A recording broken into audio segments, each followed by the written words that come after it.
नमस्कार student, CG की study के एक और नई वीडियो में आपका स्वागत करता हूं।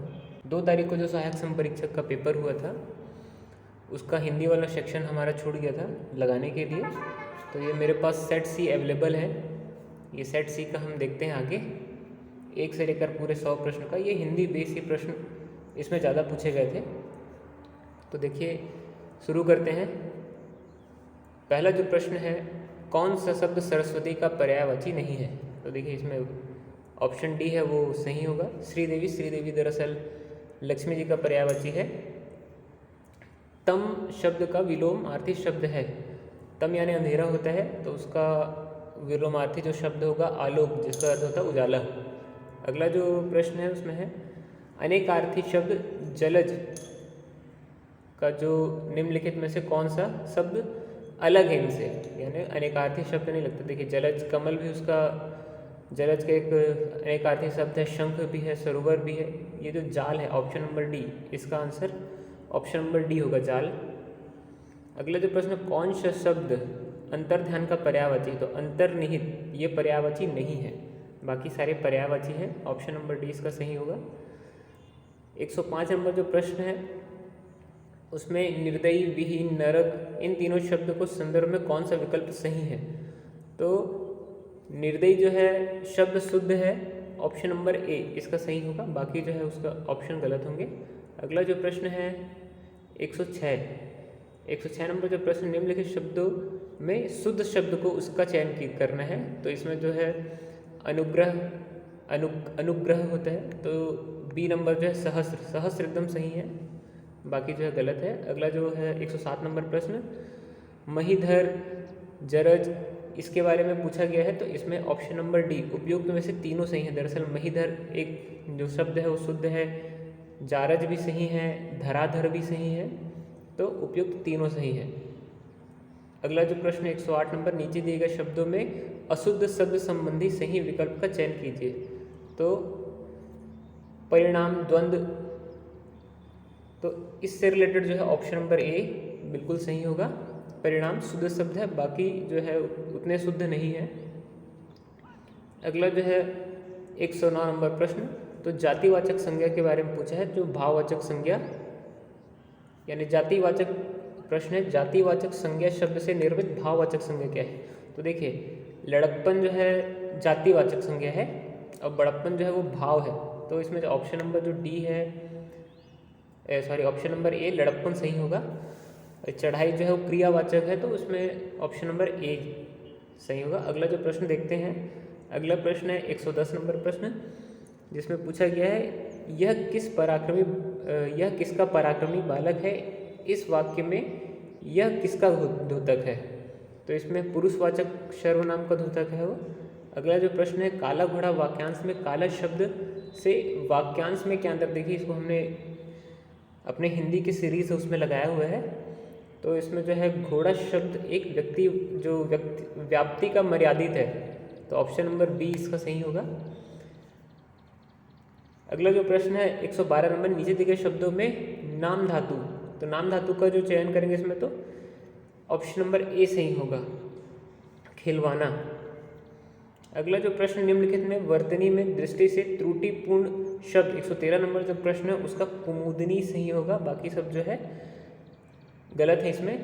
अगला जो प्रश्न है 114 नंबर प्रश्न, तो उसमें निम्नलिखित में से शुद्ध शब्द का चयन करना है। देखिए उज्ज्वल गलत है, कैलाश भी गलत है, रावत भी गलत है, तो इसमें द्वारका एकदम सही होगा। अगला जो प्रश्न 115 नंबर, कौन सा शब्द अशुद्ध है? देखिए इसमें अशुद्ध है ना, तो कनिष्क, चिन्ह, ब्राह्मण, दरअसल तीनों शब्द जो है गलत है, तो इसमें ऑप्शन नंबर डी आएगा, सभी गलत है, मतलब सभी अशुद्ध है। कौन सा शब्द शुद्ध है? चावल, ऋषिकेश, तो इसमें ऑप्शन नंबर ए आएगा, ऋषिकेश सही है।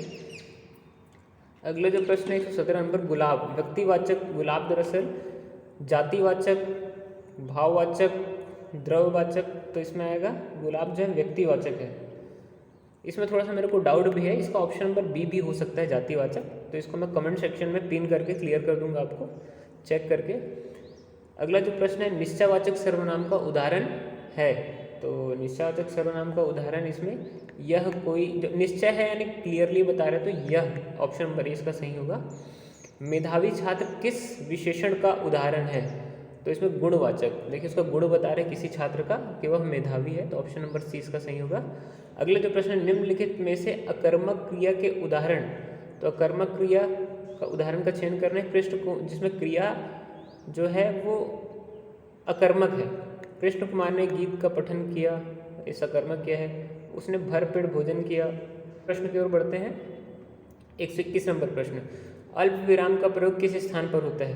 देखिए अल्प विराम का प्रयोग जब एक ही शब्द के भेद दो या दो से, तो इसमें जो सब सही है तो ऑप्शन नंबर डी आएगा कि उपयुक्त तीनों स्थानों में होता है। ज़्यादा समय नहीं लेते वीडियो में, नहीं तो वीडियो ज़्यादा लंबी हो जाएगी।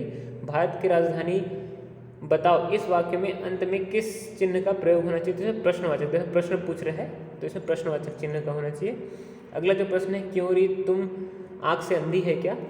तो देखिए उल्लाहना है ये, इसमें ये जरूर प्रश्नवाचक चिन्ह है, लेकिन ये निर्धारित नहीं करते हैं कि सामने वाला आपके प्रश्न का जवाब देगा। एक हिसाब से किसी को आदमी जब चिढ़ाता है, खिजाता है या उल्लाहना देता है, उसका प्रयोग किया गया है, तो इसमें भी प्रश्नवाचक ही आएगा। अगला जो प्रश्न है, बढ़ता हुआ मनोविकार सूची करने के लिए प्रयुक्त विराम की दृष्टि से कौन सा उदाहरण सही है? तो देखिए जो बढ़ते हुए क्रम में है, तो इसमें देखिए जो चिन्ह लगेगा वो भी एक, फिर एक के बाद दो, दो के बाद तीन, ऐसे कंटिन्यू बढ़ते क्रम में रहेगा। तो ऑप्शन नंबर जो सी है, शोक के बाद फिर उसके बाद दो आया चिन्ह, तो ऑप्शन नंबर सी सही रहेगा उसमें।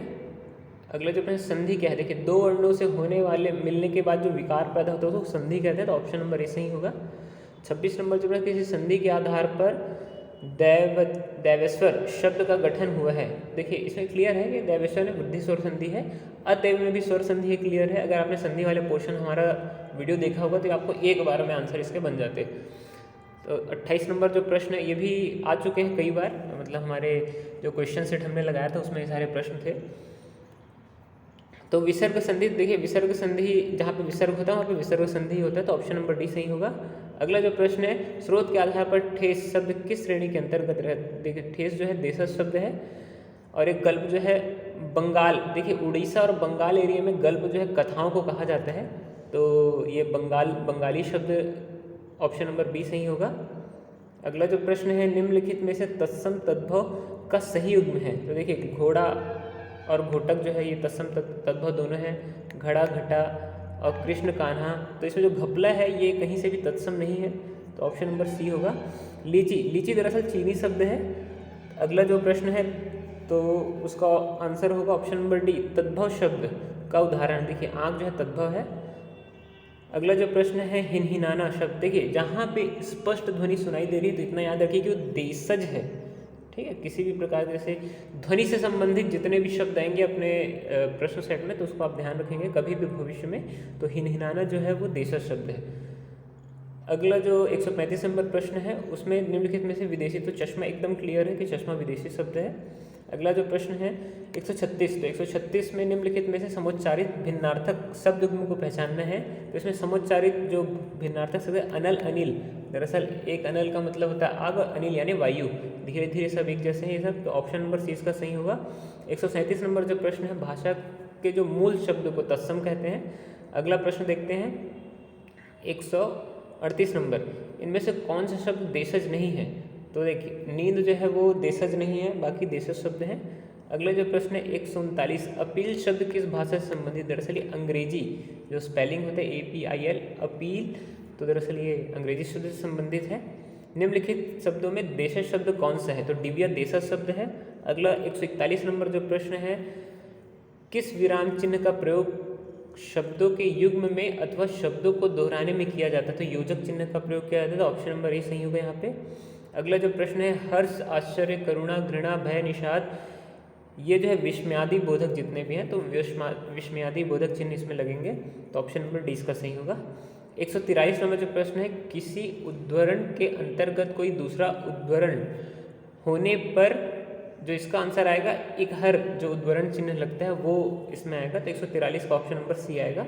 अगला जो प्रश्न है उसको हम देखते हैं 144 नंबर प्रश्न, किस पद में उपयुक्त विराम चिन्ह लगा हुआ है? तो देखिए ऑप्शन नंबर ए, तो इसमें एम ए के बाद नहीं लगा है। ऑप्शन नंबर बी, इसमें भी एम ए के बाद नहीं लगा है विराम चिन्ह। ऑप्शन नंबर सी में एम ए के बाद लगा है। तो ऑप्शन नंबर डी में जो लगा हुआ है वो गलत है। दरअसल पूर्ण अपूर्ण मतलब अल्प विराम यहाँ पे, तो ऑप्शन नंबर सी इसका सही होगा। रंग बदलना, देखिए परिवर्तन होना, रंग बदलना होता है, ऑप्शन नंबर ए। कपटी मित्र, तो आस्तीन का सांप होगा, ऑप्शन नंबर डी 146 का। 147 हवा के घोड़े पे सवार होना मुहावरे का अर्थ है बहुत जल्दी में होना। देखिए कई लोग इसको ये भी ले सकते हैं कि कल्पना करना, ऐसा कुछ, तो ऐसा कुछ नहीं है। इसमें ऑप्शन नंबर डी ही सही होगा। अजल गगरी छलकत जाए कहावत का अर्थ है डींगे हाँकना, ऑप्शन नंबर ए सही होगा। अगला जो प्रश्न है 149 नंबर पर, निम्नलिखित उपसर्ग शब्दों में एक मूलतः हिंदी का जो शब्द है वो बेचारा है, मतलब बेचारा नहीं है, ऑप्शन नंबर ए आएगा इसमें। अगला जो प्रश्न 150 नंबर, विसर्ग संधि शब्द का चयन कीजिए। तो अधोह प्लस गति, तो ये विसर्ग संधि है, ऑप्शन नंबर ए। कौन सा शब्द अव्ययी भाव समासिक है? तो आशातीत। अगर आपने हमारा समास वाला क्वेश्चन देखा होगा तो ये भी आपसे बन जाता। पीछे पीछे चलने वाले को अनुगामी कहते हैं, तो ऑप्शन नंबर 20 में सही होगा। 153 नंबर प्रश्न में देखते हैं, रचना के अनुसार वाक्य के 3 भेद होते हैं, ऑप्शन नंबर सी इसमें सही होगा। 154 नंबर प्रश्न में, निम्नलिखित में परिणाम बोधक संकुचित वाक्य कौन से है? तो देखिए परिणाम, किसी कारण अगर कोई परिणाम हो रहा है तो उससे कनेक्ट करके, तो ऑप्शन नंबर सी, पत्ते सूख रहे हैं इसलिए वह पीले हो रहे हैं, क्योंकि जो कोई कारण हो रहा है, क्रिया हो रहा है जिसके कारण रिजल्ट दिखाई दे रहा है, तो ऑप्शन नंबर सी है इसमें आएगा। 154 नंबर में 155 नंबर देखते हैं, अर्थ के अनुसार वाक्य के 8 भेद होते हैं, ऑप्शन नंबर ए। निम्नलिखित में से कौन सा वाक्य निषेधात्मक वाक्य है? देखिए जिसमें नहीं का प्रयोग होता है वो सारे निषेधात्मक होते हैं, तो उपयुक्त के सारे में नहीं का प्रयोग हो रहा है, तो ऑप्शन नंबर डी आएगा, सारे निषेधात्मक है। यह महिला, मतलब यहाँ पर महिला का जो पर्यायवाची पूछा गया, देखिए पत्नी आएगा, औरत भी, नारी, अबला, ये तीनों महिला के पर्यायवाची है। पत्नी जो है एक विशेष वर्ग को दर्शा रहा है, तो पत्नी रिश्ता है उसको दर्शाता है, ना कि क्या बोलते हैं महिला को। मधुर बोलने वाले को मृदुभाषी कहते हैं, ऑप्शन नंबर ए आएगा। 158 का, 149 का, अनेक शब्दों के लिए एक शब्द का प्रयोग करने में शब्दों में कसावट आती है, तो ऑप्शन नंबर सी आएगा। 160 नंबर, दूसरों को पीड़ा पहुंचाने वाले को पर पीड़क कहते हैं, ऑप्शन नंबर बी आएगा 160 नंबर प्रश्न का। अगला जो प्रश्न है 161 नंबर, विदेशी शब्द में हिंदी में आया उपसर्ग, देखिए कम, ये अरबी फारसी का शब्द है, तो इसमें ऑप्शन नंबर ए आएगा। निम्नलिखित में से कौन सा शब्द गुण स्वर संधि वाला पार्ट फिर से आ गया, तो ऑप्शन नंबर ए आएगा, राजेश। निम्नलिखित में अव्ययी भाव समास, तो आजीवन जो है अव्ययी भाव समास का उदाहरण है। 164 नंबर प्रश्न में देखेंगे, स्वयंभू, देखिए स्वयं से जन्म लेता है उसको स्वयंभू कहते हैं, स्वयं से उत्पन्न होने वाले को, तो ऑप्शन नंबर डी से भगवान शिव जी को बोला जाता है स्वयंभू। अगला जो प्रश्न है 165 नंबर, निम्नलिखित दिए गए वाक्यों में अशुद्ध वाक्य का चयन कीजिए। तो ये अशुद्ध वाक्य इसमें शीघ्र ही ऐसा होने वाला है, देखिए तो इसमें ऑप्शन नंबर बी आएगा, वे कोई स्कूल नहीं खोलते। अगला जो प्रश्न है उसको देखते हैं, मुझे दुख है कि आज एक बारात में मैं जा रहा हूँ इसलिए आपसे मिलने नहीं आ सकूंगा, तो उक्त वाक्य में संदर्भ में सही विकल्प को चयन कीजिए। तो वाक्य का क्रम दरअसल गलत है, आप इसको पढ़ेंगे वाक्य को कि मुझे दुख हो रहा है, तो भाई इसमें ये बताया जा रहा है, ऐसे लग रहा है जैसे बारात में जाने का दुख हो रहा है, मिलने का नहीं, तो इसमें वाक्य का क्रम सही नहीं है, ऑप्शन नंबर सी इसमें सही। 167 नंबर प्रश्न में देखिए, दिए गए वाक्यों में अशुद्ध वाक्य का चयन कीजिए। तो अशुद्ध वाक्य सभी श्रेणी के लोग, देखिए सभी श्रेणी नहीं होता, सभी वर्ग होता है, तो ऑप्शन नंबर ए यहीं पे क्लियर हो जाता है, आगे पढ़ने की आपको जरूरत नहीं पड़ेगी। 168 नंबर प्रश्न में देखेंगे, निम्नलिखित निम्नलिखित वाक्यों में जो शुद्ध शब्द हैं उसके बारे में विकल्प का चयन करना है हमको। तो शब्द केवल संकेत, देखिए केवल और संकेत दोनों एक साथ आ रहा है तो ये गलत है, उसकी दृष्टि चित्र पर गढ़ित है, दरअसल दोनों वाक्य गलत हैं, तो ऑप्शन नंबर सी आएगा इसमें। अगला जो प्रश्न है उसको देखते हैं हम, 169 नंबर प्रश्न, 169 नंबर प्रश्न में शुद्ध वाक्य का चयन करना है। तो मैं बुधवार के दिन, देखिए दिन और डेट एक साथ आ रहा है बुधवार, तो ये गलत है, और शुभ कार्य में हमेशा संकट आते हैं, तो ऑप्शन नंबर 20 का सही होगा। शुद्ध, अगला जो वो भी शुद्ध वाक्य का चयन करने के लिए अशुद्ध वाक्य का चयन करने बोले हैं। तो फूल उसकी सुगंध से महक गया, देखिए फूल उसकी नहीं आएगा, फूल स्वयं की खुशबू से होता है तो उसकी नहीं होगा। तो ऑप्शन नंबर ए यहाँ पर आएगा, अशुद्ध वाक्य वो है ऑप्शन नंबर ए। 71 नंबर जो प्रश्न उसमें देखेंगे हम, तो निम्नलिखित वाक्यों में अशुद्ध त्रुटिपूर्ण भाग का चयन करना है। तो ऑप्शन नंबर डी, केवल 100 रुपये मात्र। देखिए केवल और मात्र एक साथ आ रहा है तो इसलिए ऑप्शन नंबर डी आएगा। 172 नंबर प्रश्न में देखते हैं, क्या वाक्य में अशुद्ध भाग का चयन करें। तो देखिए यह धारणा पुरानी पड़ चुकी है कि स्त्री पुरुषों के द्वारा संरक्षित होती है। तो इसमें यह धारणा पुरानी पड़ चुकी है तो ऑप्शन नंबर ए आएगा इसमें, कि ऑप्शन नंबर अशुद्ध जो पार्ट है वो अलग है। 173 नंबर प्रश्न में, प्रतियोगी परीक्षक तैयारी में जी तोड़ मेहनत कर वह प्रथम आया, इस तरह वह अपने पैरों पर खड़ा हुआ। तो ऑप्शन नंबर डी। देखिए ये जो प्रश्न हम लगा रहे हैं ये तो ठीक है, इसके अलावा अगर आप महिला बाल विकास की तैयारी कर रहे हैं तो ये चीज़ आप ध्यान रखेंगे कि हमारी महिला बाल विकास का एक अलग से सीरीज चल रहा है पर्यवेक्षक का, तो उसको अगर आप वीडियो देखेंगे उसमें आप हमने क्वेश्चन पेपर से लेकर के इम्पॉर्टेंट MCQs ये सबको लगाया है, डिटेल्स आपको समझाया है। तो ये वीडियो को आप ज़रूर देखेंगे क्योंकि इसमें आपको बहुत ही बेनिफिट मिलेगा।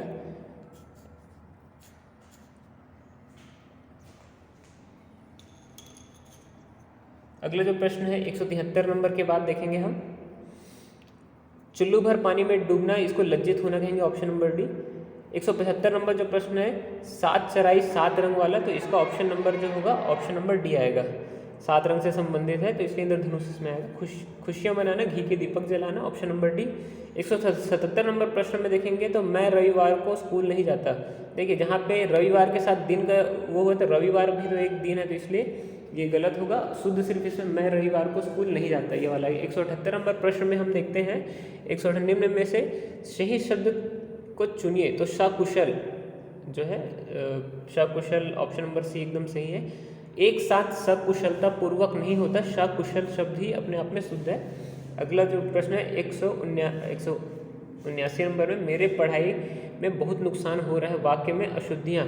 तो देखिए विभक्ति की अशुद्धियाँ हैं यहाँ पे, तो विभक्ति संबंधी अशुद्धियों को लेंगे, ऑप्शन नंबर डी। 180 नंबर प्रश्न में तो उसमें आएगा रमेश रोटी खाता है, तो ऑप्शन नंबर सी इसमें आएगा। 81 नंबर प्रश्न में देखेंगे, मुहावरे का स्वतंत्र प्रयोग नहीं किया जाता, उसके लिए वाक्य का अंग बनना पड़ता है, उक्त कथन में निम्नलिखित में क्या सही है। तो ये कथन पूर्णतः सही है तो ऑप्शन नंबर बी आएगा। अगला जो प्रश्न है 182 नंबर प्रश्न देखिए, अंधे के आगे रोना इस कहावत के लिए, तो अयोग्य व्यक्ति के सामने अपनी बात रखना, ऑप्शन नंबर सी आएगा। 183 नंबर प्रश्न में देखेंगे, मुहावरे शब्द का मूल रूप जो है जो मुहावीरा है वह उर्दू शब्द से संबंधित है, ऑप्शन नंबर बी आएगा। आँच ना आना, जले पर नमक छिड़कना, इसका जो है इन तीनों जो लोकोक्तियाँ हैं तो उसमें आँच ना आना, जले पे नमक छिड़कना, सिर धुलना, तीनों उपयुक्त तीनों जो है लोकोक्तियाँ हैं। निम्नलिखित में संयुक्त स्वर देखिए ए ओ तीनों जो है संयुक्त स्वर की कैटेगरी में आते हैं। निम्नलिखित में महाप्राण व्यंजन, देखिए महाप्राण वाले सेक्शन में हमने देखा था कि दूसरा और चौथा पद का जो होता है जितने भी स्वर या व्यंजन होते हैं तो अल्प प्राण और महाप्राण, तो पहला तीसरा अल्प प्राण होता है और दूसरा चौथा महाप्राण। तो इसमें पहला शब्द है तो अल्प प्राण है तो ऑप्शन नंबर सी सही होगा। निम्नलिखित में स्त्रीलिंग शब्द कौन मतलब स्त्रीलिंग को दर्शाता है तो नेत्र है, नेत्र जो नेत्र है वह स्त्रीलिंग शब्द है। अगला जो प्रश्न है 188 नंबर, निम्नलिखित में एक वचन और बहुवचन का सही जो है, तो इसमें देखिए गौ का गये नहीं होता है, गाय होता है, तो ऑप्शन नंबर ए बिल्कुल गलत है इसमें। अगला जो यार अलावा व्यंजनों में अंतस्थ व्यंजन है यार अलावा, देखिए स्वर और व्यंजन वाले सीरीज में हमने आपको क्लियरली बताया था कि जितने भी स्वर या व्यंजन हैं अंतस्थ कंठव्य जितने भी व्यंजनों को डिटेल से आपको बताया था। अगर आपने वीडियो देखी होती तो ये आपसे एक बार में बन जाते हैं। आ ई ए औ में समानता ये दरअसल सारे जो है दीर्घ स्वर है तो इसमें समानता ये दर्शाता है, यानी ऑप्शन नंबर बी सही है इसमें। 91 नंबर जो प्रश्न है इसमें ऑप्शन नंबर डी आएगा। संज्ञक दो शब्दों के साथ कारक चिन्ह जोड़ करके लिखा जाता है, 191 नंबर प्रश्न का ऑप्शन नंबर डी। 192 नंबर जो प्रश्न है खड़ी पाई वाले व्यंजन, तो इसमें देखिए जो एक साथ जो दो शब्द आते हैं उसको अलग अलग करके भी लिख देते, जैसे लड्डू है एक साथ भी डू डू करके लिख देते हैं और अलग अलग करके भी लिखते हैं। तो इसमें जो लड्डू शब्द है वो आएगा इसमें ऑप्शन नंबर डी। सार्थक शब्दों का व्यवस्थित जो रूप होता है वो वाक्य कहलाता है, ऑप्शन नंबर सी है। 194 नंबर जो प्रश्न है भारतीय टीम के कप्तान सचिन तेंदुलकर ने जोरदार छक्का मारा, इस वाक्य में विधेयक, देखिए जो कार्य हो रहा है उसको पूछा गया है, तो इसमें जो छक्का मारा गया है उसको ऑप्शन नंबर डी आएगा। 195 में जो प्रश्न है उसका अच्छा अब तुम घर जाओ अर्थ की दृष्टि से यह किस प्रकार का वाक्य है, तो ये आज्ञा दे रहे हैं, तो आज्ञार्थ शब्द हुआ। अगला जो प्रश्न है 196 नंबर प्रश्न, पंडित जवाहरलाल नेहरू ने कहा था 15 अगस्त 1947 में भारत में अपनी नियति से साक्षात्कार हो रहा था, इस प्रकार का कौन सा वाक्य है, तो ये मिश्रित वाक्य है, ऑप्शन नंबर बी। 197 नंबर जो प्रश्न है नीचे दिए गए शब्दों में शब्द का जो अग्नि है उसका पर्यायवाची क्या है, तो ऑप्शन नंबर डी आएगा इसमें। 198 नंबर जो प्रश्न नीचे दिए गए शब्दों में प्राचीन शब्द का विलोम, तो प्राचीन शब्द का जो विलोम है वो ऑप्शन नंबर बी आएगा। 99 नंबर जो प्रश्न है निम्नलिखित में खर शब्द के विभिन्न अर्थों का द्योतक कौन सा शब्द नहीं है, तो देखिए खर यानी गधा होता है, बाण भी होता है, तीक्ष्ण भी होता है, तो इसमें जो बगुला है वो नहीं आएगा, यानी ऑप्शन नंबर डी इसमें एकदम सही है। और जो 200 नंबर प्रश्न है इसका दरअसल मेरे को क्लियर नहीं हो पाया इसलिए मैंने इसको बताया नहीं है, तो ये हिंदी के लगभग आप अपने क्वेश्चन मिला लीजिए, तो इसमें चेक कर लीजिए कि आपके कितने सही हो रहे हैं। और जितना भी महिला बाल विकास की सीरीज़ आप लोगों के लिए अपलोड किए जा रहे हैं तो उसको आप एक बार देख लेंगे जा करके, ताकि आपके महिला और बाल विकास में जितने भी प्रश्न आएंगे वो आपसे क्लियरली बन जाए, आपसे एक भी प्रश्न न छूटे, ये इसकी हमारी पूरी कोशिश रहती है कि आप हर पोर्शन को कवर करते हुए जाएं। तो उसका जो लिंक है मैं डिस्क्रिप्शन में दे दूँगा आपको, जैसे भी रहेगा जो रहेगा आप उसको पूरा देख लेंगे और नोट्स बना लेंगे। मिलते हैं अगली वीडियो में, धन्यवाद। और ऐसे ही वीडियो का नोटिफिकेशन आप सब्सक्राइब करके ऑन कर लेंगे इस वीडियो का, ताकि आपको पता चलते रहे समय समय पे जो वीडियो अपलोड हो रही है उसकी जानकारी मिलती रहे। धन्यवाद।